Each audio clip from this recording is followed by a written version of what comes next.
J right in your face.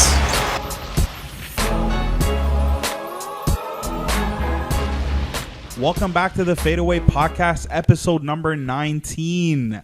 I'm your host, Faedaway. I got Zaid here with me, and we are brought to you guys by the Balls Life Podcast Network. Zaid, man, how you doing? How was your week, your weekend? It wasn't bad. It was good. Slow week from a Raptors fan perspective. Only 2 games. Can you believe it? Can't remember the last time. They either have 5 games in 5 nights or 2 games in 7. I can't remember the last time that there was a 4-day break in the middle of the week. Spread out, however we spread out. Only 1 game on Wednesday, so 2 and 2. But other than that, not much else going on. How about you? I hear new things have started for you. Yeah, bro. You know what it is? Today started a new job. You know, Nice. shout out. I'm finally in the city. Yes. Finally in the 6. Yes. Join me. It's been. I think I left university like over 5 years ago, 6 years ago. Yeah. And it's just been a constant, like, when am I going to go to the city? When am I going to go to the 6th?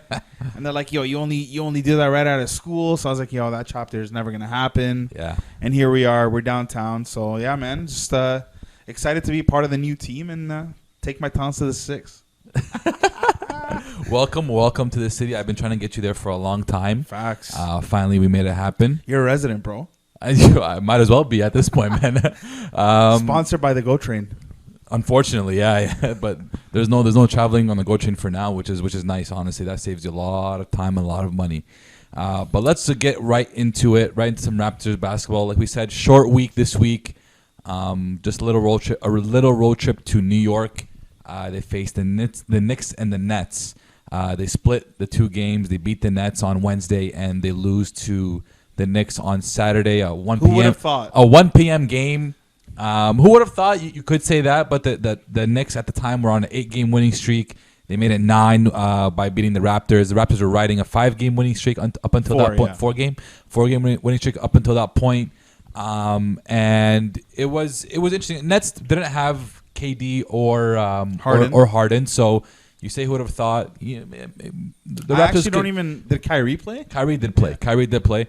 But I think the biggest thing out of those 2 games that we took away was how many minutes the starters played and how many minutes the bench didn't play. Mm-hmm. Well, first of all, shout out to everyone for being back and healthy. Yeah. Everyone's finally back. It's been a rough year, but I mean, I'm happy to see everyone healthy again. Mm-hmm. But yeah, go ahead. But with that being said, you have Siakam against the Nets, played 38 minutes, OG 35, Kyle Lowry 35, Fred VanVleet 35. And then against the Knicks, you had Pascal play 41, OG play 39, VanVleet play 40, and Kyle Lowry playing 36. So going against everything that we've been saying for the last couple of weeks, Kyle Lowry is still getting 35 minutes plus, leaving very little minutes for the guys like Gary Trent, guys like Yuta, guys like Malachi Flynn, guys who have shown that they can play when given the opportunity. But Nick Nurse, guys that gave us the 4-game winning streak, right? That we were right. Yeah. But Nick Nurse continues to not really care or really try to work in those bench guys with the starters. Before I let you speak, the Raptors had the best bench last year. In the last season, this year they have the 18th bench in the NBA, and that's getting better. I think in the beginning of the year it was bottom 5 for sure. I don't think that brings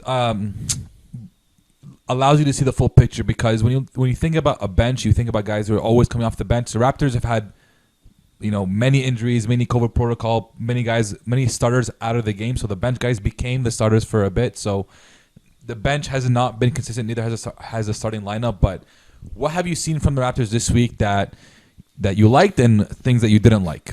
Yeah, man. Well, I mean, it's hard to say what I did like. And I mean, okay, let's not start off with that. That's a little bit of a depressing tone.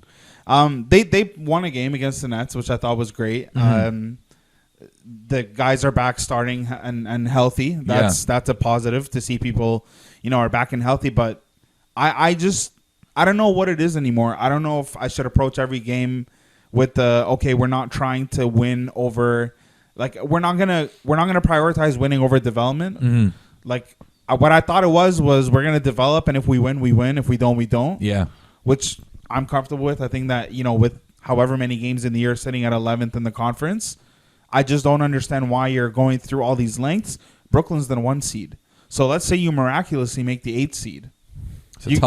You're doing all of that to go up against Brooklyn in the first round. So, in my opinion, like, bro, Malachi Flynn went from 30 minutes to 11 to 5 last game. Yeah. Trent 16, 17 the last 2 games. Mm-hmm. Can we talk about that for a second? Gary Trent Jr. to me is not a 16-minute a game guy. And he's not a guy who comes off the bench. You traded Norman Powell for Gary Trent Jr. Mm-hmm. And when everyone's healthy, you throw him to the bench for. And they're like, "Oh, you want him to start over the championship guards? Okay, don't start. 16 minutes to Lowry's 36, though. Yeah, are you for real? And in that one game, in the second game, Lowry had like 4 points. Yeah. 1 of 8, 1 of 9 shooting, or 2 of 9. What are we doing? You had an actually very interesting tweet. I'm not sure if you were joking or not. This could be the case, though. Possibly, this could be a great strategy for the Raptors to retain Gary Trent. Don't give him much playing time. Don't let him get into rhythm, because he was balling out when he was playing, and he was playing at a level where the Raptors were even. He's not even playing tonight. He's not. So I think even the Raptors' expectation of him was exceeded by the way he was playing. It's a good way to maybe hush him down a little bit, in terms of the NBA market, keep his costs low. Give the Raptors a bigger chance to retain him come at the end of the season. But the bigger issue is, the biggest issue is Kyle Lowry getting 35 plus minutes. Why? I still stand by. Giannis Antetokounmpo doesn't even play those minutes. I still stand by him getting 20 to 25 minutes a game. You need to start, as Nick Nurse. One of the biggest things that was shocking to me for Nick was, you had a whole team healthy. You had all you guys back, and you did nothing to try to work in your bench guys. Literally. With the starters. All the starters were playing at the same time, or all the bench guys were playing at the same time. There was no DMP, mix. Right? Bembry, DMP. Yuta, 10 minutes. Yuta, DMP for, I think, one of the games. Or he had a little bit of minutes. But just, it was very uncharacteristic. It was like Nick Nurse totally forgot about how much the bench guys carried while the starters were out. On the bright side, the starters that, when they did play, they put up numbers. And they put up pretty good numbers, and they were fairly, except for Lowry. You have 40 minutes and you're getting all the touches. You better put up numbers. Exactly, but they were fairly efficient as well. That's the biggest key there. It's just, for me right now, there's 2 separate teams. There's an A team and there's a B team. It's the starters versus the bench. There's guys on the bench that maybe shouldn't be that shouldn't be on the bench. Gary Trent Jr. is not a bench player in my opinion. And given his future with the Raptors, if he does stay, he's not going to be a bench player in my opinion. He's going to be the starting 2 alongside Fred VanVleet. So why are you refusing, as Nick Nurse, to try to work these guys into the system, get these guys comfortable? Your leading minutes guy off your bench is in that last game against the Knicks, 18 minutes. And what happened in that game? Let's talk it out. We were leading 3 of those 4 quarters. Yeah. Beginning of the 4th quarter, you lose it. Yeah. Oh, I wonder why. Is it because everyone that you're playing is tired? It's tired. The stamina's gone, and then you're going to throw the bench in the 4th and be like, hey, produce for me after you've been sitting down the whole game? Bembry, DMP coach's decision. Stanimal, DMP coach's decision. Mm-hmm. Why? The Knicks went deep. The Knicks went on that 18-3 run to span the end of the 3rd and the beginning of the 4th, and right when that run happened, it was over. You knew it was over. The defense was horrible. Also, I'm going to challenge you. You said efficient. Pascal was 8 for 19 last game against the Knicks. Not horrible. I get you're not at 50%. 42%. You're shooting from the rim. You're inside the paint. That's been Pascal all season. It's not efficient. It's either very, very efficient, or you're getting the touches and you're putting up the numbers and you're not as efficient as you should be. The problem is, at some point we have to start looking at Nick Nurse and saying, what are you doing here? What are you trying to do here? Are you trying to win games? Are you not trying to win games? Are you trying to develop? Are you not trying to develop? Nick Nurse's plan doesn't seem like there really is one. He doesn't really know what he's doing. I agree 100%. And that's the problem. Kyle Lowry is a great piece for the franchise, a great guy to have around, and a great guy to be a part of the team. But you need to start looking ahead. Like, this year has not been the Raptors' year altogether, so you need to start looking ahead and see what you got. At the same time, I do think there needs to be some sort of leadership from the executives, Bobby and Masai. What are you trying to do here? There needs to be some sort of plan that needs to be communicated to the team, and that plan needs to be executed. And it just doesn't seem like there is one at all. It's just like you said, man. Like, one game okay, we're developing. One game, okay, maybe we're trying to win and make the playoffs. The other, it's like, what's the plan here? And at the end, this whole Kyle Lowry thing just confuses me. Like, at this point, you hear reports they wanted to trade him but didn't find a suitor. At the end, they're looking for a sign and trade. So you're making it clear he's not that staying. he's not a part of your future. Yet everyone who is getting benched, getting half the minutes that this dude is at 35, 36 years old. Yep. I just don't understand it. What message are you sending? Are you trying to sign him and bring him back? I honestly couldn't tell you what's going on and what the game plan is, but I mean, we saw this summer that he clearly didn't have that much value, or maybe not the value that the Raptors thought that he had. Honestly, he might end up coming back, bro. He might. You know what it reminds me of? It reminds me of that 1 year DeMar hit free agency, but he was he was in his prime. Yeah. And he's like, yo, I'm gonna shop around, try to get to the Spurs. I think it was even Lowry. My fault. It was Lowry, and he was gonna go to the Spurs. And then he's like, yeah, he's out. He's gonna get money. He's gonna shop the market. Nobody. Get money He for came him. back 3 years, $100 million. I'll never forget it. Yeah. He explored, and I feel like at this point, because you don't want to pay him what he wants, I don't know. Again, it brings me back to that list that you read of all the free agents this summer. Who's going to want to fork out money for a 36-year-old point guard? I don't know. And it may come down to that where they do bring back Kyle Lowry. I don't At think that point, I'm going to jump out my building. No, my house. I don't think at that point they're going to bring him. They're going to bring him back at that $30 million a year mark. There's no way. No market chance. is not there for that. You got to pay Gary Trent Jr. as well, who's a restricted free agent, and you've already got your money tied up in your new big three essentially that the Raptors have signed over last year and this year. So if they do bring back Kyle Lowry, I don't think it's the end of the world. I do think it'll. You're just prolonging. What does it mean? You're prolonging the development, and you're stunting the development of Malachi Flynn, a guy who you actually want to invest in, and that's what the problem comes in. You're not getting better as a team. You're from not this year to next year. You're not getting better. The only thing you have more continuity, which is a decent thing. But Lowry at 36 years old, 37 years old, is still playing 35 plus minutes. You're not going to get better as a team. It's just not going to work out for you that way. So 1 of 10. I get it, man. He's a Raptors great. I understand, but. You win 4 straight games, you're right there. You have a chance to compete with the guys that got you there. Yeah. Ride it out, man. Like, I'm not saying bench him, even though I am saying bench him. But in this specific situation, if you don't want to bench him, don't bench him. But there's got to be a better balance, dude. Like, for your starters to average 37 and your next highest guy is 18 minutes. It's bad. Gary Trent at 22 years old. What is going on here? The best teams in New York is a young team, dude. The best teams in the NBA have a great bench and have a great defense, and the Raptors don't have either of those. And the reason why they don't have a great bench, in my opinion, is because their coach Nick does not put any faith in the bench. Does not mix. There's no consistency. There's no consistency. They don't know how much they're going to play. They don't know when they're going to play, and you don't mix up the lineups. You can't always have the starters with the starters and the bench guys with the bench. A lot of teams mix up their starters and their bench guys. You bring in a couple of guys for some offensive push, especially when your starters are feeling a little bit gassed, especially at the beginning of the fourth quarter. You want to bring in your bench guys who are pretty fresh, and you want them to really, really be able to put the ball on the floor, put the ball in the hoop. But Nick Nurse just wasn't able to do that. And at some point, like I said before, you got to look at the coach and be like, what are you trying to do here? Yeah. The players, if they're told to play, Kyle Lowry, I can't fault Kyle Lowry for playing 35 minutes. The coach is keeping him in there. I don't know what Kyle Lowry's, I don't know what Kyle Lowry's influence on that is. If I'm 36 years old, I don't want to play 35 minutes a game either. So I don't know what the influence is on that. But at some point, we have to look at Nick Nurse and say, what are you trying to do here?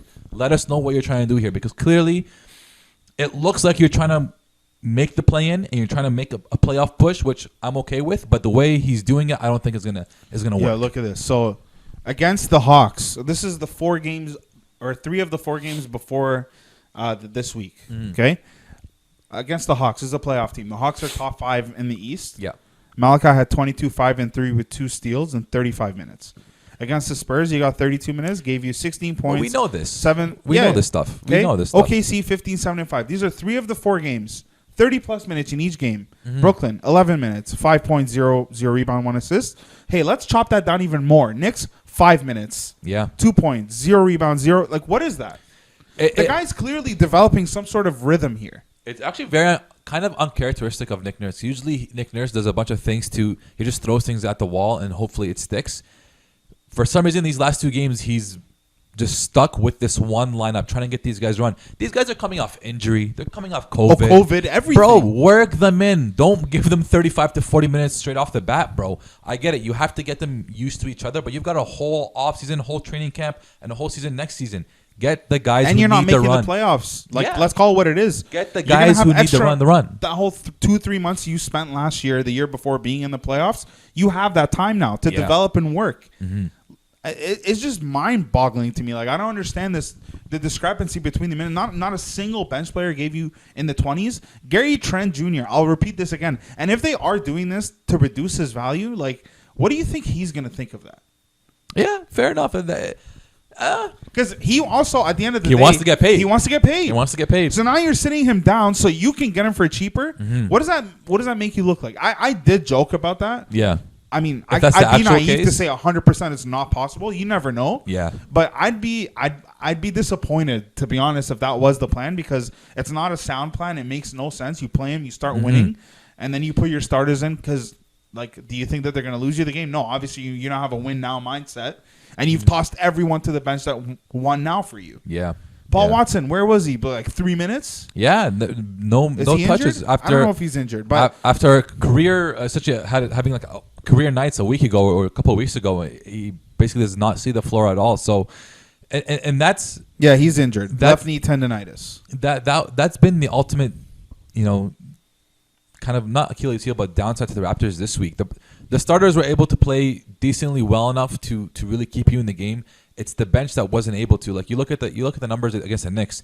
Pascal with 26, OG with 27, Fred VanVleet with 27, and nobody else above 10 points.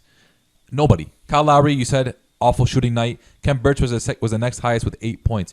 You can't get your bench going. Your bench is not going to help you. Your bench is not going to produce for you. Your bench is not going to come in and defend for you. You need to give these guys minutes. There was a point in time, I think, where the Knicks bench was outscoring ours like 35-9. Easily. Because when you have Emmanuel Quickley and you have Derrick Rose coming off your bench, these two can give you each, not individually, each can give you 20 at the same time. Mm-hmm. That's 40 points coming from two guys. And you're not even accounting for the rest of the guys they have coming off their bench. Well, it's not only that. Derrick Rose played 33 minutes. Quickly plays 21 minutes. Taj Gibson, I think he's coming off the bench. He plays 19 minutes. Taj Gibson got more minutes than Gary Trent. These guys are getting Taj Gibson got minutes. drafted. Fun fact: when Gary Trent was 9 years old. Oh wow, he was 9 years old. He's an older head. Old when Taj Gibson got drafted, and on the night they played each other, Taj Gibson played more minutes than the healthy 22-year-old. And Thibs is a guy who's known to ride his starters and give them a lot of minutes. Mm-hmm. And he's even able to play his bench guys more minutes than Nick Nurse. Yeah. So you look at it, it's your bench is not going to help you if you don't give them any run, and your starters are gonna fatigue. They're gonna essentially crap out at the end of the game. The starters, as constructed, are just not good enough to not have bench production. Like, let's call it what it is, man. Like, yes, they can score, but I firmly think it's better when, like, they're shooting less and distributing the ball. Mm-hmm. Because Pascal going 8 for 19, like, that's not a good thing when Trent is taking 3 shots. Like, there's shots to go around. And why do you have to take every single one of them? And it's not only that. When Pascal's taking 19 shots, you know his defense he's not playing it at all.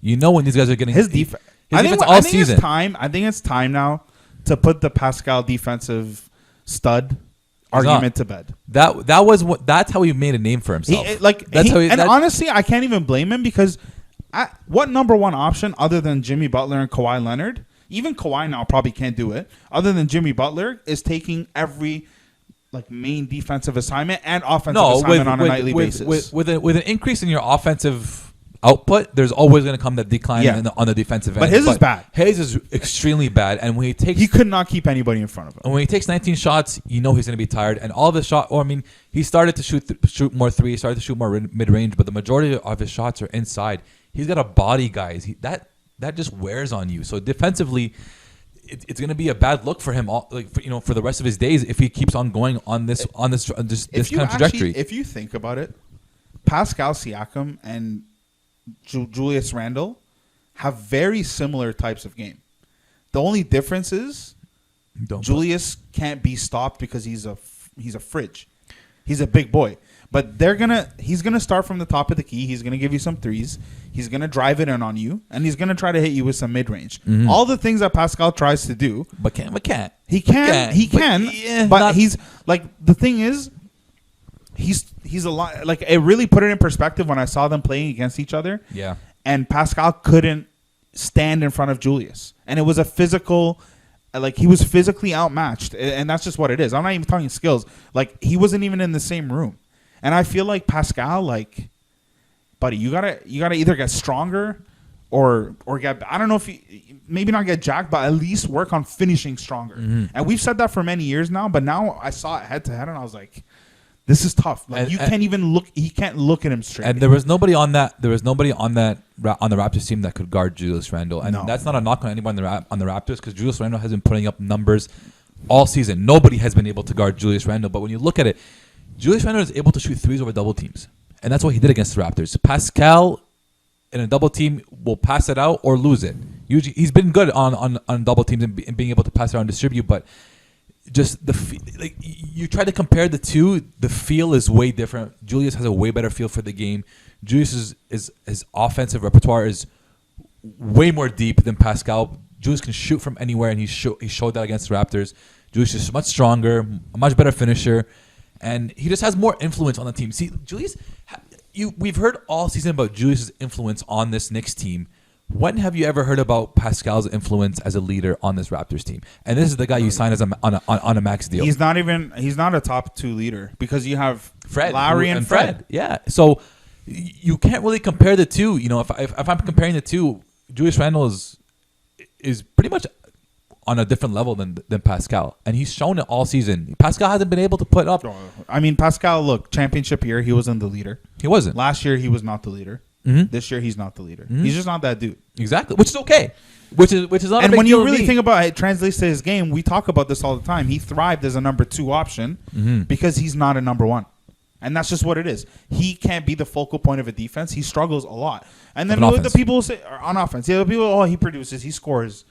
I understand. I promise I do. Jordan Clarkson scores too. You don't want him to lead your freaking offense. Everyone can score in the NBA. Yeah. People like the whole thing of a Pascal scores is such a stupid argument. I'm sorry. Like, watch the game. He's not always efficient, and his defense is a liability at this point. Mm-hmm. So I think he sure has a whole slate of things that he needs to work on this summer. Yeah. He knows what he needs to do. I'm positive he's gonna get it done. Mm-hmm. So we'll see when he comes back next year, man. Mm-hmm. But this year's been tough. I like I said, I want to see more development on the younger guys. That's where I stand. I've been there. And I don't think that's going to happen, because I saw the starting lineup for the game tonight against the Cavs, and it's the same starting lineup, bringing your 4 guys alongside which I'm Khem cool Birch. with. That's fine, but if we can at least see like more, throw in guys a little earlier in the first, throw in guys.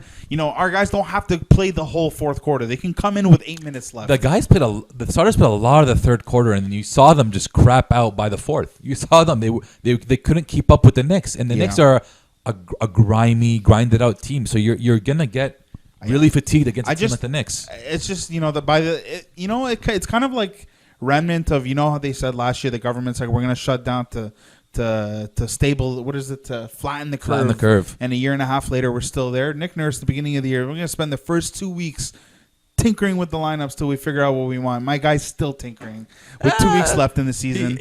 Honestly, he's done less tinkering now. He's just been playing the starters, actually. He's just been letting those guys go. But like 2 games before that, even Gillespie's been his decline heavily. Gillespie was a stud, bro. That is another thing. He played like 15 minutes. That is another thing. I came here last week. I said I wasn't sure about the rim protection for Gillespie and Boucher, and Birch.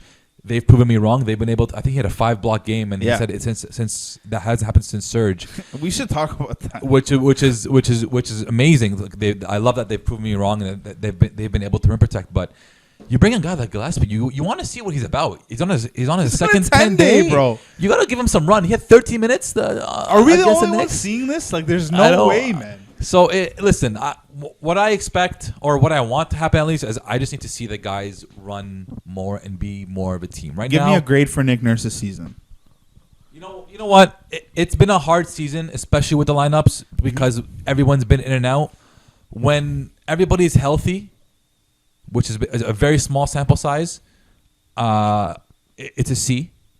I'm giving it a C when everyone's healthy. When no one's healthy, he's been able to put together some great lineups. I think he's at a B+. what does that average out to? Maybe a B minus. I was gonna say my average of everything was gonna be a C plus. Yeah, I'm okay with a C plus because I haven't seen anything. I haven't seen Nick Nurse do anything that has really wowed me from a lineup perspective. No, he's had a few good end of the game plays drawn up for us, a few bad ones, but do you think that his lack of defensive? He's given up on defense. He's given up. Like, do you think he's given up, or do you think he's exposed now that he lost Marking and Serge?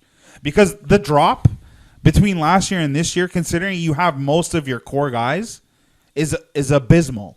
Like the defense it's a whole different story. Like we went from top 5 to bottom 5 in a year. A lot of people thought that when Kem Birch and Gillespie, they're like, we haven't had these guys all season. It's great. It's great. Which is also another which is true. Don't get me wrong. They've played exceptionally well, and I love what they've done, but they haven't solved any of the defensive problems. The defensive problems are on the perimeter. Yep. And the Raptors, or Nick Nurse, the scheme, I don't know what it is. They've just disregarded the perimeter defense, and they leave poor guys like Gillespie and Birch to do the cleanup. You remember when we were on here a while ago and we were like, yo, for anybody who plays basketball or has played basketball, you typically enjoy playing against the zone better if you're a shooting team. Yeah, right? That's fine. Now, and we were kind of surprised. We're like, how are these pros like not getting it against the zone? Mm-hmm. I think now everyone knows exactly. They went back to their basics because everyone started playing zone. Mm-hmm. So Everyone's they playing drew up it now. a lot of like plays and got back into it. Now you like in this league with these shooters and the way the game is played, you got to man up. You cannot play zone. You can't play You're zone. You're gonna get destroyed every game. Everybody shoots.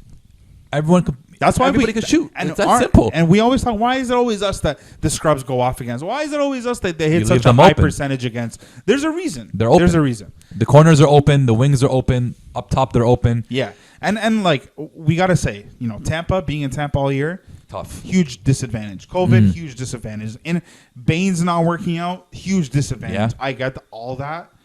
But everything else, like what we've seen throughout the year. Well, yeah, just because you're having a poor season and all the odds are against you, I understand that. But there's also other things that we need to see happen. And when those things don't happen, you kind of scratch your head and say, why aren't you at the very least trying this out? You literally have nothing. This is literally going to be a forgotten season. Yeah. It's going to be a canceled season. People can't wait to forget People cannot wait to try things out. Why are you're risking so much injury with running these guys out. You're like, shout out to Chris Boucher. God bless his soul. Who got injured, who's been Thankfully, grinding. No structural damage. I'll be pissed if he comes back this year. 13 games left. Don't sit it out. Sit it out. Rest up. Wait for next season. You're on contract next year. You don't need to do this. You're risking so many things by overplaying all your players. Give them a rest. I know they were in and out of the lineup for a bit, and I like that. I like that OG wasn't playing for a couple of games. I like that Pascal wasn't playing for a couple of games. I like that Freddie wasn't playing for a couple of games. It gives these bench guys a chance to really show what they've got and actually be comfortable in the Raptors system and not have to wait until next year. And then you give your starters some rest. The Raptors have no need to play Kyle Lowry, Fred VanVleet, OG, and Pascal at the same time right now. You have those guys are your 4 core guys that were there your championship season. And they know how to play together. They know that they can play well together. You need these bench guys to develop. You need the young guys to develop. There's no reason why they should be starting and playing 35 to 40 minutes every single night. That's absurd. I agree, man. Before we wrap up Raptors, let's say it right now. We're sitting, 2 games? We're in 12th, sitting 2 games behind the 10th seed. We're tied with Chicago in the 11th, but they do have the tie break. Yeah. So they are sitting right now 12th, 2 games behind the Wizards. I guess it's a good transition for around the league. I don't know if you want to add in any Raptors any more Raptor stuff. Get well soon, Chris. Get well soon, Chris. Yeah, exactly. That's it. But yeah, let's talk about the Wizards. So we're 2 games right now behind the Wizards, who sit in 10th, who've made it now to a play-in spot. In the beginning of the year, we said this team here could be a sleeper come playoff time, and they look like they're starting to figure it out. Yeah. So shout out to them, but they've won 10 or 9 straight games now, and they are in the 10th seed. So let's talk about some Wizards. Russell Westbrook is playing out of his mind. Bradley Beal is playing out of his mind, and that's all. They're great players. And I'm surprised it took them this long to figure it out. But I mean, with the lack of practicing, the added travel, schedule, I get it. Drew Holiday started really slowly in the beginning of the year. with the Bucks, they've been cruising. There's been a lot of those like new additions, slow start. Well, there's there's no training camp really, shortened training camp, shortened season, no practice, all these COVID protocol things you have to go through. You don't really have time to, do the usual, rituals that you do for a game or as a team or whatever it may be. But they seem to figure it out, better late than never. I know that Hachimura went out with an injury, and now Denny went out with an injury, and apparently Neto has been really stepping up for them the last 4 games. Who's been really good for them is this young kid, Gafford. They picked him up in the trade deadline. Mm-hmm. I'm trying to pull up his numbers here, but Gafford has been a sleeper for them. Where are you at, Gafford? I'll tell you about Neto. Daniel Over the last Gafford. 3, Neto averaged 15.7 points a game, averaging 55% shooting over the last 3 games. Yeah. And so he's really giving them a lift. And they're starting with 3 guards at the 1, 2, and 3 with Russ Westbrook, Neto, and Bradley Beal, and that seems to be working for them. So, they've just figured it out. Do I think they have any chance at making a run at any sort of real playoff spot? No, I don't think so. I just think that the teams at the top of the East are just too good. The East playing is a waste of time, bro. It is. You're playing to either go up against Philly or Brooklyn. Like that's it. That's exactly what it is. It's too much. The 2 top teams are very top heavy and they're very good. And think about what their opponent is going through before they get to them. Exactly. So that's another thing too. You've got more games going for them. So, but hey, the Wizards had the fourth best ranked defense over the last 9 games. That's impressive. So they've been able to actually really step up on the defensive end, and defense wins games. So they figured it out, and let's see how far they can ride this for. They can ride it for 9 games, and then they can absolutely Scott slump. Brooks is down there, right? Scott Brooks is down there, who's never really been known to be an amazing coach. People always said he's had Russell Westbrook, and he still has Russell Westbrook. He's had KD and Russell Westbrook. So what coaching has he really done? He wasn't able to figure out that situation in OKC. So, I mean, he did relatively well in OKC. He did well, but he had great players, and that's what people knock him for, I guess. Not really his fault, but seems to have figured it out. Figured it out for now for Washington. So let's see if they can keep it up. Let's see if they can actually really hold this 10th spot and see what they can do in the play-in games if they do. Yeah, for sure. And another team in the East that's making it hard for everyone they go through is the Knicks. We talked about them earlier a little bit, but man, they've won 9 straight. Stephen A. Smith brought up a really important point today, and I want to reiterate it on the show because I think there's a lot of validity to it. He goes, right now, as it stands, the Nets in Brooklyn have the top 2 player in basketball, Kevin Durant. They have a guy who can sell any building out in Kyrie, and another guy who can sell any building out in a perennial MVP in James Harden. So these 3 dudes are on the same roster. And just down the street from Madison Square Garden, where that team is, they've won 9 straight. Yeah. And what is New York talking about right now? The state. The Knicks. The Knicks. Nobody gives a flying hoot about the Brooklyn Nets, who have 3 of the top 10 players in the league. So what he was saying is, like, if at the end of this year, Brooklyn does not win a chip, they're never going to be talked about, bro. And the Knicks make the playoffs, just make the playoffs, not win anything, just make the playoffs, those 2 guys are going to regret clowning New York before choosing to go to Brooklyn. I don't necessarily agree that they're going to regret anything. They signed $150+ million. Yeah. They played together. They're still doing well, and they're going to most likely go a lot further in the playoffs than the Knicks are. But it brings up a damn interesting point, man. Like the fact that what do you have to do in the state of New York to get some love? And what does that tell you about the Knicks culture? You can't do anything in the state of New York to get love over the Knicks. The Knicks have been that team. They've been that team for 50, 60 years, however many years.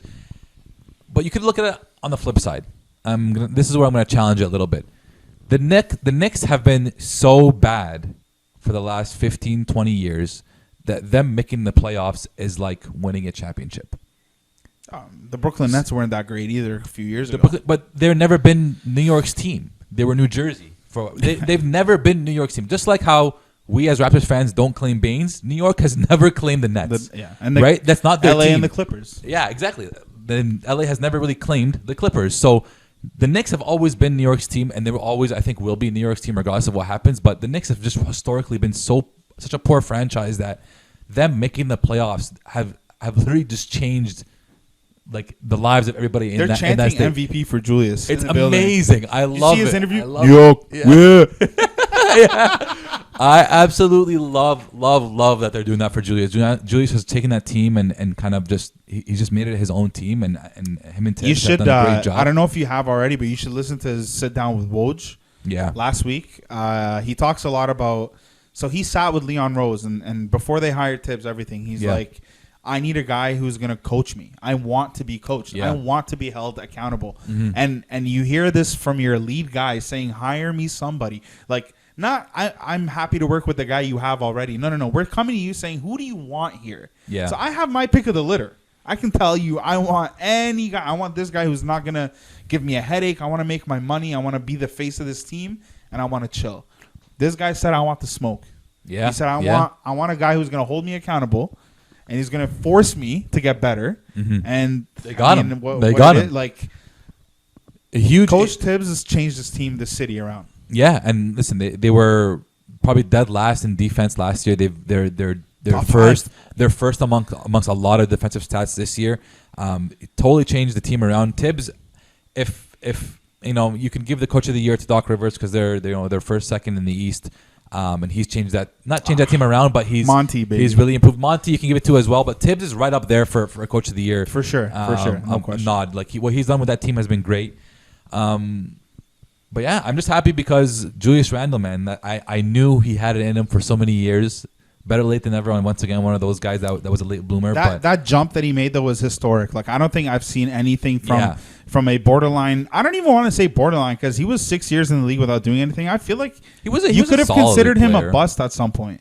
Like 4 years into his career, people are probably looking at Julius Randle like he's a bust. He was a 7th overall pick. I don't think you're talking about bust. He still was a guy getting minutes on teams and what he's doing now though is you can't compare. It's not it right. You can't It's compare not right. it. So major kudos to him. MIP for him. I think it's pretty much in the bag for him. I don't think anybody else stands a chance. So here's the thing, because I read that I don't know this for a fact. I can pull it up, but apparently his numbers last year were 20 and 10. They were good numbers. They just were not equating to winning. Because I don't know, man. I like obviously I'm biased, but the Chris Boucher case for MIP is pretty loud. But they'll ever consider it. Nobody knows Chris Boucher in the league. Nobody watches the Raptors, and especially when they're 12th in the East, nobody's gonna watch. And the Knicks already have the clout right now. They're you have LeBron tweeting when the Knicks are better. It's just better for the league. Better for the league. So last year he put up 20. And that's 20 why. and 10. That's why when we had the MIP, the year before you put up 21 a game. 21 that's why and 9. when we had the MIP debate at the middle of the season, I didn't say Julius because I'm like Julius is already averaging good numbers. Yeah, last his season. numbers have been good, They've man. been good, and he's just winning now. He's just winning now, and he's become a leader now, which it's unequivocally his best season, like career high in points, career high in rebounds, career high in free throw percentage, career high in three point. Yep, career high in 3 point 42% from three, man. That's a franchise guy, man. That's a franchise guy. You compared to Siakam, bro. That's the guy you want on your team. I said Siakam can't look at him. I know. I'm saying it's depressing to compare the two. Yeah, it is. It's really sad to compare the two. Actually, it is. So, man. but I'm happy for him. Shout out to the Knicks. They made the investment. Yeah, great investment at that point. Fun fact: he gets 2 kickers in his contract.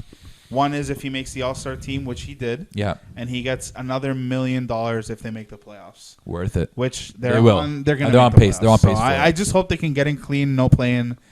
They're I think 4th right now, but Atlanta's right there. I know we've been raving about Julius, but that team of misfits just fits well. Mm-hmm. And RJ Barrett, I don't think we've said his name enough. He's been playing, obviously short career, but he's been putting up a lot of good numbers. Man. Yeah, he's a big boy. He's like Ben Simmons 2.0, but can shoot. He's matured so much over the last year, and him being able to stay poised, take the right shots. You can tell his game is starting to evolve, and he's become a lot more of an offensive threat. So it's huge to see what he's done. And then they just have guys. They just have guys who can ball. Bucket getters. Bullock, quickly. Derrick Rose Obi can Toppin. turn it on whenever. Obi Toppin is just shooting threes. He's like he's 6'11". He has no neck, by the way. You think so? I haven't. Next time you see him, look at him. It's straight shoulders, head. And apparently he's a dog. Like him and and Emmanuel quickly are both hard workers. Yeah, they're man. In there That's what late you need. That's what you did. from your young guys. They're in there early. They leave late. You know what I mean? They put in the work. So, and you can tell that they put in the work in their game. So, shout out to the Knicks, man. They've done a remarkable job this year from top to bottom. Absolutely, literally top to bottom. Yeah. Let's talk some Dallas, man, because my guy Luka Doncic still balling. You still claim him? Nasty, of course. You haven't talked about him in a while. What do you mean? We talked about him like 3 weeks ago. But yeah, that's and a he while. hit the floater 3-point. Oh wow, that was beautiful. Game that winner? was beautiful. But anyways, Luka, there's apparently some issues stirring in the land of Dallas. It's about time to bring it up. Apparently, what's his name? Kristaps Porzingis does not like playing with Luka. He doesn't like answering to Luka's questions. He doesn't like the media asking him about Luka after games, before games. He doesn't like Luka taking the game winners, making the game winners, being the guy. The guy. And I can't help but laugh because KP, if you want the title, you got to be healthy for it. Yeah. You got to play to show it. So it's like, how are you going to be pissed, buddy, when I'm the one putting my body on the line every night because you can't play? Yeah. Because they told me that you were coming so we can win together, but you're lousy. You can't play. Yeah. The audacity on Kristaps Porzingis to even feel a certain type of way. Like, think about it this way. Imagine being Kristaps right now. You look back at the Knicks, the dumpster fire that you allegedly left. They're functioning now. Yeah. And they're fourth in the East, and you're not the guy. And then you look at Dallas. Luka's the guy. You don't play. Buddy, it's time to take a hard look in the mirror and really question, like, am I actually Porzingis? I'm actually the guy. When I saw this, I lost it. Like, this, what do you think about this? I think this is ridiculous. I think this is more of just like a jealousy thing. You know what I mean? It's got to be. It's got to be because, like you said, Chris hasn't been healthy all season. He's in and out of the lineup constantly, literally leaving Luka to play by himself. Like they've got some guys in the playoffs last year too. They've got some guys who can contribute. I know they've got a few guys on the roster that contribute once in a while, and they're not horrible, but they need a lot better guys around KP and Doncic. But when KP doesn't play, it's tough for Luka, man. There's no real huge threat outside of Luka. So for KP to be upset that Luka's the guy, and Luka's flat out better than KP. It's not there's no question. There's no question about there's it. Like, no question. It's not something that nobody knows, right? So for you to be upset, it's kind of shocking. Like, look yourself in the mirror. Are you supposed to be that guy? Be the complimentary guy. Be the number 2 guy. Yeah. They can play really well together. I think they have a chance to play really well together. Well, but you can kind of sense that if he plays, but you can kind of sense that from the beginning that something just didn't quite fit, right? So KP, I mean, in my opinion, if he doesn't like being there, by all means, give him away and trade him away, because I don't think for who? I agree for who, but I don't think a Luka and a KP team are going to be contenders anytime. Bro, anybody in soon. KP, he's just not reliable because when he plays, he's a fantastic player. He's a great player. He's a really good player. He's averaged 20 points a game both seasons since he's come back from his injury. He was averaging 23 right before that. 18 in his second year. He can score. Yeah, he can play, but he's not healthy. He's played 39 of their 59 games this year. Last year, played 57 of it, but I get it. Last year, he's coming back from the injury. But the injury, he took a year and a half off, a year, 7 months, something ridiculous like that. So in the last, really since mid the 2017-18 season, 4 years, he's played 82 games. He's played a season in the last 4. So there it is. You have no rights. I'm sorry. You cannot speak or even feel a certain type of way towards this. You should thank this guy. They're 6th in the West right now. That's wild. Think about it this way: the wild. Raptors, with a healthy core, couldn't make a play-in in the East. Luka is dragging these guys to a 6th seed in the West, and this guy's salty about it. Come on, Chris. Shout out to Dwight Powell. He had dropped 25 points on the Lakers. He's good. You know? He's good. That was a big game for him. He's made that recovery from the Achilles injury. Yeah. It's good for him. One more team we're gonna go to in the Western Conference, and I'm gonna get your opinion on this. A tweet recently, I think it was yesterday or 2 days ago. Sorry, 2 days. Yesterday, from Kendrick Perkins. We'll put it up here. He says, "You know they saying less is more. Less is sometimes more. Since getting Norman Powell, there seems to be chemistry issues in Portland, and to make matters worse, Gary Trent Jr. has been cooking like fish grease in Toronto." Carry on. So unfortunately, everybody knows that Gary's cooking like fish grease in Toronto, so his value is going to be up there. But I want you to talk about, or I want your opinion on the less is more, and it seems like, from the outside looking in, it does seem like there are some chemistry issues with the Blazers, and Norman's been playing. He's had games where he's played really well. He's had games where he's like, he doesn't look comfortable. Mm-hmm. Is the issue the chemistry, do you think? I think there's a bigger issue than the chemistry. Well, I think you and I agree on what the main issue is, but to this point specifically, it depends what you mean less is more. Like, it depends less of what, because I said less is more with Brooklyn, and I was clearly proven the most incorrect. Mm-hmm. So I was a firm believer of the less is more argument, but if you're going to give me more of the top 5-10 guys, then I don't know. But if you're going to give me Norman Powell, CJ McCollum, Damian Lillard, and Robert Covington Jr. all on the same team that I have to, figure out, maybe take Dame out of that, but CJ, Rocco, and Norm, maybe less is more of that, because you gave me 3 of the same position player. You're starting CJ and Norm together. CJ clearly is looking at this guy as a cheaper alternative to him. So he's like, what the hell does this mean? I can bet you any money there's animosity between the two of them. Norm is like, man, I'm brand new. I don't even necessarily want to be here. I'm leaving anyways. I was traded here against my will. I don't really care about being here. I think the main issue, and the issue that's been the fact for the last 8, 7, 10 years, is Terry Stotts. At this point, I don't know what coach has gotten more chances with a better team than he has, with just consistently not.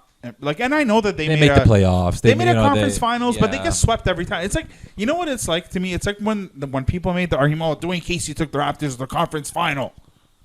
What do we do? What do the Raptors do there?